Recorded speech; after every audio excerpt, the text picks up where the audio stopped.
بسم اللہ الرحمن الرحیم۔ اللہم صلی علی محمد و علیہ وصحبہ وبارک وسلم۔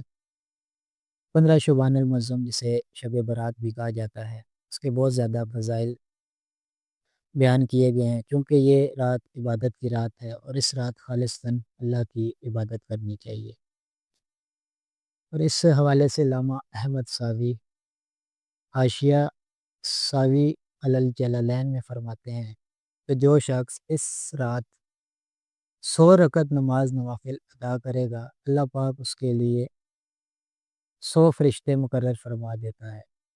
ان میں سے 30 فرشتے اسے جنت کی بشارت دیں گے، 30 فرشتے جہنم کے عذاب سے بچائیں گے، 30 فرشتے دنیاوی آفات و بلیات سے محفوظ رکھیں گے، اور باقی 10 فرشتوں کی شیطان کے مکر و فریب سے بچانے کی ڈیوٹی لگا دی جاتی ہے۔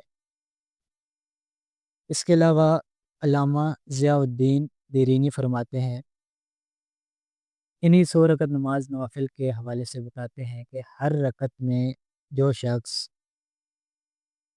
سورہ فاتحہ کے بعد 10 مرتبہ سورہ اخلاص پڑھے گا،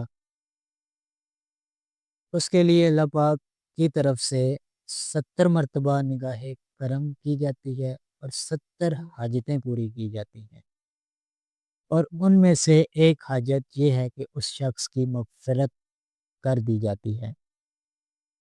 اور حضرت امام حسن بصری فرماتے ہیں کہ یہ حدیث مجھ سے 30 صحابہ کرام نے بیان فرمائی ہے۔ تو اللہ پاک سے دعا ہے کہ اللہ پاک اس رات خالصتاً اپنی عبادت کرنے کی توفیق عطا فرمائے، اپنے گناہوں کو بخشوانے کی، لوگوں سے حسن سلوک کرنے کی، اپنے گناہ چھوڑنے کی، گناہوں سے توبہ کرنے کی توفیق عطا فرمائے۔ آمین ثم آمین۔